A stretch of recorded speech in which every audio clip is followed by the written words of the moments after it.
कभी कभी ऐसा होता है कि आप पास हो गए हैं प्रीलिम्स में, लेकिन आपका नंबर उतना ज़्यादा नहीं। करंट ऐसे टॉपिक पढ़िए, सबको ना करंट से क्वेश्चन सबसे नहीं बनेंगे, और आपको यहाँ टॉप तो करना नहीं है, आपको क्वालिफाई करना है सीजीपीएससी के लिए। सीजी का कॉन्सेप्ट बहुत क्लियर होना चाहिए, क्योंकि मेंस में भी इसका वेटेज बहुत ज़्यादा है। अगर तो कोई भी इमेज बना कर नहीं चलना है कि ये बहुत कठिन एग्जाम है, कि प्रीलिम्स क्लियर ही नहीं होता। Hello friends, welcome back to my channel. मैं हूं आरती और स्वागत है आपका मेरे चैनल आरती डायरी में। तो दोस्तों, कैसे हैं आप सब? आई होप आप सब भी अच्छे से होंगे और आपकी पढ़ाई भी अच्छे से चल रही होगी। तो एक बहुत ही लंबे ब्रेक के बाद मैं फिर से एक वीडियो लेकर आ रही हूँ। बीच में बहुत ज़्यादा मैं थोड़ा ब्रेक ले रही थी यूट्यूब से, क्योंकि मैं एसीएफ का इंटरव्यू दी, उसके बाद फिर सीजीपीएससी का इंटरव्यू दी, और दोनों ही मुझे हताशा हाथ लगी, निराशा ही हाथ लगी। तो मैं थोड़ा सा अपने आप को टाइम दे रही थी कि मैं खुद तो पहले मोटिवेट हो जाऊँ, फिर दूसरों को मोटिवेट करूँगी या दूसरों को कुछ एडवाइस दूंगी। तो अब वो टाइम खत्म हो चुका है, अब आपको रेगुलर वीडियोस मिलेंगे। आज हम बात करेंगे सिर्फ और सिर्फ प्रीलिम्स के बारे में, क्योंकि मुझे जितने भी कमेंट्स या मैसेज आते हैं ना, उसमें ज़्यादातर क्वेश्चंस ना प्रीलिम्स के ही होते हैं। और मैं जिसके कुछ लोग क्वेश्चन करते हैं ना, तो मुझे लगता है अरे प्रीलिम्स का कैसे पता नहीं होगा इनको। फिर मैं रिमाइंड करती हूँ अपने आप को, जो मैं स्टार्टिंग में थी, जब मैं चिरमिरी जैसे छोटे क्षेत्र से सीजीपीएससी की तैयारी स्टार्ट की थी, तो उस टाइम मेरे मन में क्या क्या क्वेश्चंस आते थे और मैं कितना कंफ्यूज और कितना परेशान रहती थी। तब मैं उन क्वेश्चन से रिलेट कर पाती हूँ कि हाँ, मैं भी तो ऐसी ही थी पहले, और इतना ज़्यादा रहता है मन में कन्फ्यूजन, कैसे पढ़ें, क्या पढ़ें। क्योंकि बहुत सारा मटेरियल है यूट्यूब में, बहुत सारा गाइडेंस है सर लोग का, लेकिन क्या फॉलो करें क्या ना करें वो हमारा डिसीजन रहता है, और हम समझ नहीं पाते क्या सही है क्या गलत है। ठीक है, तो ये सब क्वेश्चन जो है ना, जो लगते हैं बचकाने टाइप के, अरे यार सीजीपीएससी की प्रिपरेशन कर रहे हैं, इनको प्रीलिम्स का ही पता नहीं है। तो ये सब होता है सबके साथ, क्योंकि सबकी चीज़ें एक जैसी नहीं होती हैं, सबके घर में गाइडेंस नहीं होता कि बड़े कोई कर रहे हों और उनको नॉलेज हो। दूसरा, उतना बड़ा एरिया से भी लोग नहीं होते हैं कि जहाँ जानकारी बहुत ज़्यादा हो। ठीक है, जहाँ छोटे एरिया में ज़्यादातर ना लोग इंजीनियरिंग कर लिए, डॉक्टरी कर लिए, पीएमटी पीईटी सब इसका जानते हैं। बस स्टेट पीसीएस अब पॉपुलर होने लगा है, वरना पहले इतना पॉपुलर नहीं था। तो मैं इन क्वेश्चन से रिलेट कर पाती हूँ। तो आज की इस वीडियो में हम सिर्फ और सिर्फ प्रीलिम्स के बारे में बात करेंगे, उसका पेपर का पैटर्न क्या है और कैसे आप क्वालिफाई कर सकते हैं, कैसे आप मेंस के लिए भी प्रिपेयर मेंस के लिए क्वालिफाई हो सकते हैं। ठीक है, प्रीलिम्स क्लियर करके। तो चलिए शुरू करते हैं। तो बात करें सीजीपीएससी प्रीलिम्स की, तो इसमें 2 पेपर्स होते हैं। पहला पेपर होता है जीएस का, जिसमें इंडियन जीएस और सीजीजीएस होता है। सेकेंड पेपर होता है मैथ्स, रीजनिंग और लैंग्वेज का। तो सेकेंड पेपर की बात हम बाद में करेंगे, क्योंकि वो क्वालिफाइंग है। हम बात करते हैं पेपर 1 की। ठीक है, तो पेपर 1 100 मार्क्स का होता है, 100 क्वेश्चंस होते हैं, उसमें 200 मार्क्स का होता है, जिसमें क्वालिफाइंग है, मतलब आप डिसक्वालीफाई नहीं होंगे।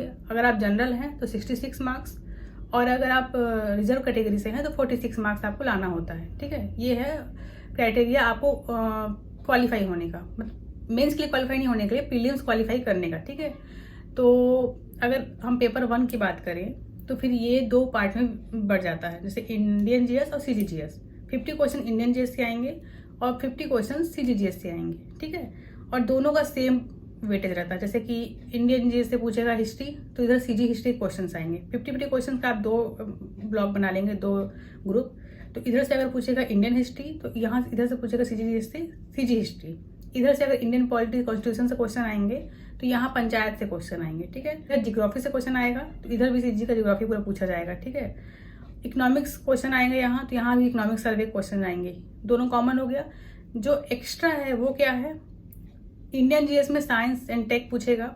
साइंस का पूरा physics, chemistry, biology 10th level तक का, ऐसा साइंस जो आप डेली यूज में जो आप अप्लाई करते हो। केमिस्ट्री, कौन सा चीज़ में कौन सा अम्ल होता है, कौन क्षार है, ये सब जो पूछता नहीं है।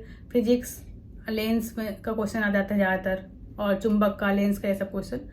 और बायोलॉजी, पूरा ह्यूमन फिजियोलॉजी जो होता है ना, उससे क्वेश्चन आ जाता है। ठीक है, तो इधर हो गया साइंस, और इधर हो जाता है फिर पर्यटन और आर्ट एंड कल्चर सीजी का। क्योंकि आप छत्तीसगढ़ का स्टेट सर्विस का एग्जाम दे रहे हैं, तो आपको सीजी, आर्ट एंड कल्चर तो पूरा आपके मुँह जबानी होना चाहिए।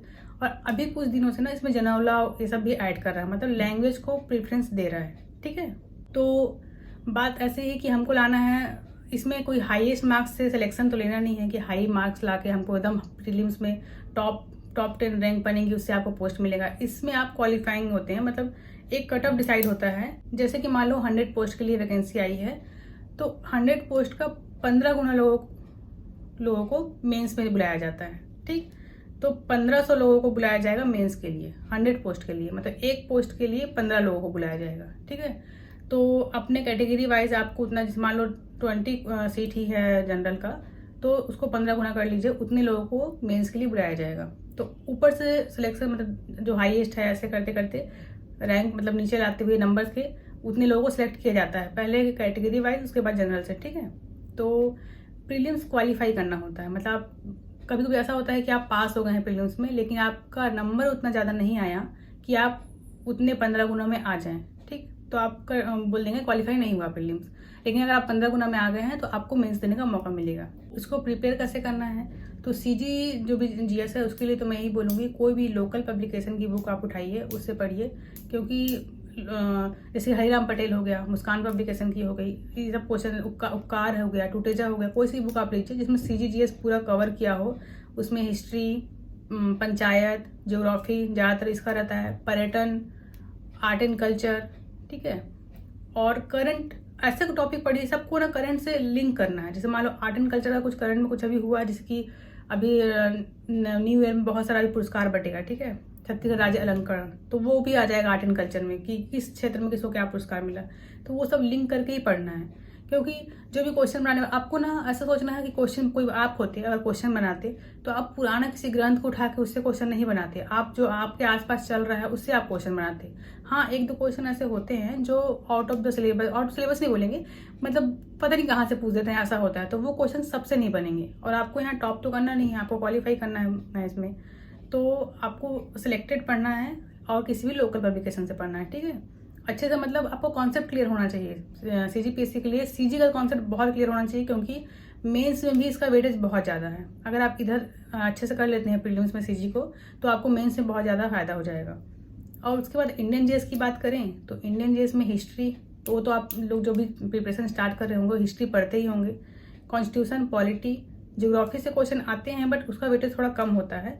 साइंस का वेटेज अभी बढ़ रहा है, तो science, physics, chemistry, biology, environment और टेक्नोलॉजी, ये पांचों से क्वेश्चन जो मेंस का सिलेबस है ना, उसको देख के तैयार कीजिएगा। जो भी आप तैयार करें ना, उसको मेंस के सिलेबस से देख के तैयार करेंगे। जैसे मैं अभी बोलूँगी फिलोसॉफी के क्वेश्चन आते हैं, तो आप उसको मेंस के जो भी सिलेबस है उसको देखिए, उसका सिलेबस पढ़िए, उसके थोड़ा सा डीप मत पढ़िए, वो मेंस में काम आएगा। प्रीलिम्स के लिए वैसे उसके ऑब्जेक्टिव्स तैयार कर लीजिए, ठीक है। तो और करंट अफेयर्स तो दोनों का बहुत इंपॉर्टेंट है, लेकिन ज़्यादातर फोकस आप सीजी करंट्स पे करिए, ठीक है, और या फिर इंडियन लेवल पर जो भी करंट अफेयर ऐसा जिसमें सीजी की भागीदारी हो, ठीक। तो कुल मिला के उसके बाद आप जैसे पूरा तैयार कर लेंगे, तो 100 क्वेश्चंस में आपको, अभी पिछले साल का कट ऑफ मेरे ख्याल से 100 गया था, क्योंकि मेरे 100 मार्क्स थे, 101 ऐसे कुछ, और उसमें मेरा सिलेक्शन हुआ है जनरल कैटेगरी। हर साल ऐसा नहीं है, आपको ऐसा नहीं करना है कि पिछले साल का कट ऑफ कितना गया है उसको देखकर तैयारी करनी है। बहुत लोग ऐसे मैं सुनती हूँ कि लास्ट ईयर इतना कट ऑफ गया है, मुझे इतना ही क्वेश्चन सॉल्व करने हैं। नहीं, आपका अप्रोच क्या होना चाहिए कि आपको ज़्यादा से ज़्यादा क्वेश्चन सॉल्व करने हैं और सही सॉल्व करना है, तुक्का नहीं मारना है। और कोई भी यहाँ से ना कट ऑफ डिसाइड करके नहीं जाना है घर से कि हाँ मेरे को इतना कट ऑफ है, मैं इतना ही सॉल्व करूँगा, इतने मेरा प्रीलिम सिलेक्शन हो जाएगा। नहीं, आपका एटीट्यूड ये होना चाहिए कि मेरे को उस टाइम पे उस पेपर में अपना 100% देना है। जैसे आप वन डे एग्जाम में देते हैं, ठीक है, एकदम सीरियस होकर पेपर अटेंड करना है और हाईएस्ट लाना है। ऐसा तो नहीं सोचना चाहिए कि वन डे एग्जाम में हमको पेपर निकालना ही होता है, तुरंत जॉब मिलती है, लेकिन इसमें ऐसा करना है, कट ऑफ डिसाइड करके जाएंगे ना, तो हो सकता है कट ऑफ ऊपर नीचे हो और आपका ना हो, या तो आप बहुत हाई कट ऑफ गया था पिछली बार तो बहुत सारे क्वेश्चन सॉल्व कर देता हूँ, तो इसमें क्या हो जाएगा, माइनस हो जाएगा। या बहुत लो कट ऑफ गया था, कम क्वेश्चन सॉल्व करता हूँ और इस बार हाई चला गया, तो आपका हो जाएगा। तो आप कोई भी माइंड को प्रीसेट करके मत जाइए, वहाँ पे ऐसा क्वेश्चन सॉल्व करिए कि हाँ बस यही आज सॉल्व कर रहा हूँ और इसको अच्छे से सॉल्व करना है मेरे को, ठीक है। तो इंडियन जीएस, सीजीजीएस और ज़्यादातर फोकस सीजीजीएस पे करिए। जैसे मेरी स्ट्रेटजी रहती है कि मैं सीजीजीएस को बहुत अच्छे से कर लूँ, क्योंकि ये मेंस में भी काम आना है, ठीक। और वो थोड़ा फेमिलियर हूँ उससे मैं, कि अपने आसपास हम देखते हैं ना वो चीज़ों को होते हुए, तो वो जल्दी याद होती है, ठीक। कोई भी अगर करंट अफेयर्स आप देखेंगे सीजी का तो वो जल्दी याद होगा, ठीक है। तो ये तैयार हो गया। अब पेपर टू के नंबर जुड़ते नहीं हैं, पहले जुड़ते थे पर अब नहीं जुड़ते हैं। तो उसमें है मैथ्स, रीजनिंग और लैंग्वेज, ठीक है। अब अगर आपका लैंग्वेज अच्छा है, ठीक है, तो आप इजीली इसको क्लियर कर लेंगे, क्वालिफाई कर लेंगे।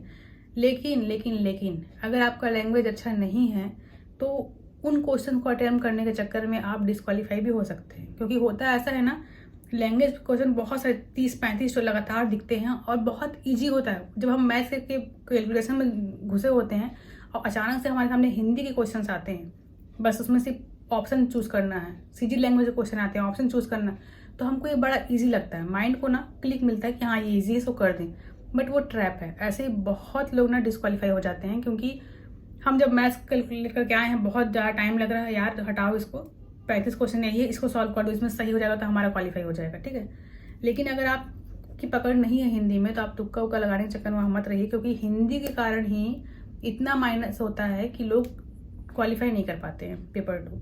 तो अगर आप मैथ्स में अच्छे हैं तो आप मैथ्स करिए, अगर आपकी लैंग्वेज में पकड़ है तो लैंग्वेज करिए। जैसे मेरा पर्सनली, मैं लैंग्वेज में ठीक हूँ, तो मैं लैंग्वेज और मैथ्स को बराबर लेके चलती हूँ, थोड़ा सा वेटेज लैंग्वेज का रखती हूँ, ठीक है। और इन दोनों के भी जो बीच का है ना, वो रीजनिंग है। मैथ्स वालों को भी रीजनिंग बनेगा और लैंग्वेज वालों को भी रीजनिंग बनेगा। तो मेरा कहना है ज़्यादातर फोकस ना आपको रीजनिंग में करना चाहिए। अगर आप रीजनिंग का पैटर्न ब्रेक कर लिए तो वो क्वेश्चन आपका सही होना है, और टाइम भी कम लेता है वो। लेकिन अगर कोई भी क्वेश्चन सॉल्व करने में आपको बहुत टाइम लग रहा है, आप उसका पैटर्न ब्रेक नहीं कर पा रहे हैं, तो उसको आपको छोड़ देना चाहिए, फिर लैंग्वेज या मैथ्स की साइड जाना चाहिए, ठीक है। लेकिन अभी कुछ सालों से मैथ्स के क्वेश्चन ऐसे आ रहे हैं कि बहुत टाइम टेकिंग होते हैं, और लास्ट में सॉल्व करते करते करते आप आओगे, लास्ट में पूरा घूम जाता है हमारा माइंड।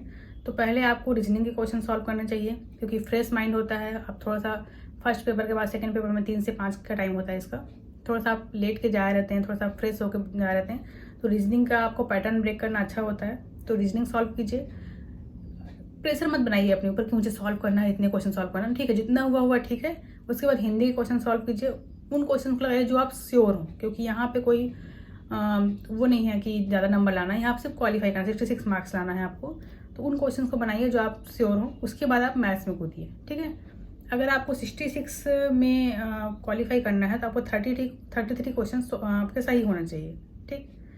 तो इसका मतलब ये नहीं कि आप सिर्फ 35 क्वेश्चन, बहुत ज़्यादा मेरा श्योर हूँ, मैं 35 क्वेश्चन बना के आया हूँ, अब मेरा तो क्लियर हो ही जाएगा, ऐसा नहीं करना है। क्योंकि बहुत बार ऐसा देखा गया है जिसमें हमारा 100% भरोसा रहता है ना ये क्वेश्चन सही ही है, वो क्वेश्चन भी अलग आंसर लेता है CGPSC। तो इतना रिस्क लेके नहीं चलना है, आपको 45 से 50 क्वेश्चन सॉल्व करके जाना है, ठीक है। जैसे मेरे केस में तो मैं ऐसे सॉल्व करती हूँ, जैसे कि कोई डिसाइड नहीं करती 35-40 सॉल्व करना है, 2 घंटे के अंदर जितने में सॉल्व हो जाएंगे ना, मुझे सब सॉल्व करना है। क्योंकि अब क्या करोगे बैठ के, 40 क्वेश्चन सॉल्व करके बैठने से अच्छा है कुछ और सॉल्व कर लो, है ना। तो ज़्यादा से ज़्यादा सॉल्व करिए सही, तो ये क्वालिफाई हो जाएगा। और फिर पेपर 1 में हाईएस्ट मार्क्स के हिसाब से, तो बताइए 15 गुना लोगों को बुलाते हैं, तो उससे आपका प्रीलिम्स क्लियर हो जाएगा, ठीक। और इन सब के बाद आप कुछ पॉइंट है जो आपको याद रखना है, ठीक है। पहला तो आपको पहले से कोई भी इमेज बना कर नहीं चलना है कि ये बहुत कठिन एग्जाम है, कि प्रीलिम्स क्लियर ही नहीं होता। भाई लोग 1 डे एग्जाम में हाईएस्ट मार्क्स ला के जॉब लगा रहे हैं, आपको सिर्फ प्रीलिम्स क्लियर करना है। कैसे क्लियर नहीं होगा?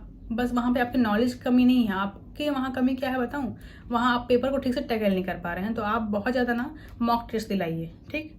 दूसरा, ऑब्जेक्टिव प्रैक्टिस बहुत ज़्यादा करिए। जैसे कि आप कोई पढ़ रहे हैं, मान लो इंडियन ज्योग्राफी आप पढ़े, उसके क्वेश्चंस आप सॉल्व करिए। ऑब्जेक्टिव बहुत सारे अवेलेबल हैं, या तो आपको बहुत सारे ऐप मिल जाते हैं अभी तो। उसके अलावा आपको बहुत सारे PDF या कोचिंग नोट्स मिल जाएंगे, मार्केट में भी आपको मिल जाएंगे। तो ऑब्जेक्टिव बहुत सारे प्रैक्टिस करिए, ठीक है। इसलिए नहीं, जब मैं स्टार्टिंग की थी CGPSC का, तो मुझे लगता था जब मैं इतना पढ़ ली हूँ और वही ऑब्जेक्टिव की बुक मैं क्यों लूँ, क्योंकि मैं पढ़ने के बाद मैं उसी से सॉल्व करूँगा तो क्या मतलब, ये क्वेश्चन तो आने नहीं है, ठीक है। लेकिन वो क्वेश्चन नहीं आने हैं। लेकिन प्रैक्टिस क्या होता है वहाँ पे पता है, वहाँ प्रैक्टिस ये होता है कि आप 4 ऑप्शन देखते हो, उसमें से एक ऑप्शन आप कितनी जल्दी क्लिक करता है आपके माइंड में, इसकी प्रैक्टिस होती है वहाँ पे। तो वहाँ पे टाइम मैनेजमेंट हो जाता है। मुझे लगता था क्वेश्चन रिपीट नहीं होने, मैं बुक लेके फालतू क्या करूँगी, ठीक है।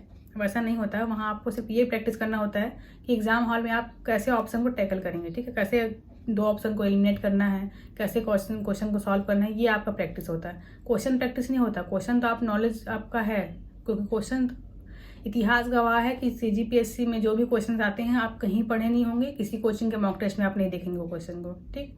तो क्वेश्चन रिपीट होंगे ये सोच के आप ऑब्जेक्टिव प्रैक्टिस मत करिए।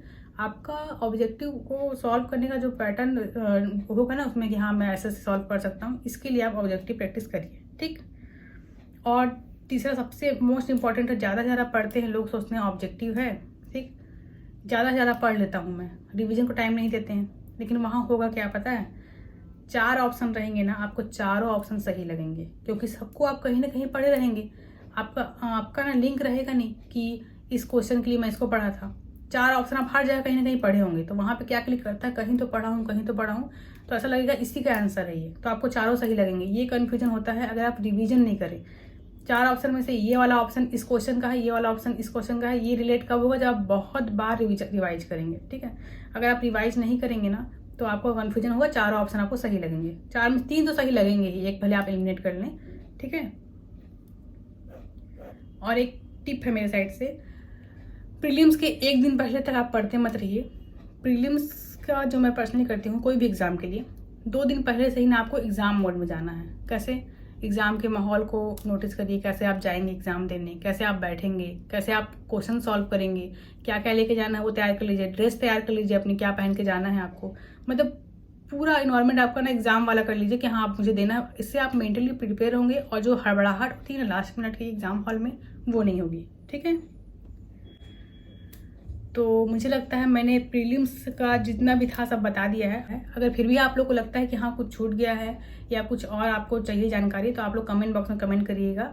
दूसरा, नेक्स्ट वीडियो किस टॉपिक पर बने इसका भी आप कमेंट बॉक्स में कमेंट करके बताइएगा। ठीक है, तो दैट्स ऑल आज के लिए। तो आज की वीडियो में इतना ही। अगर वीडियो पसंद आई हो वीडियो को like comment subscribe. Thank you for watching.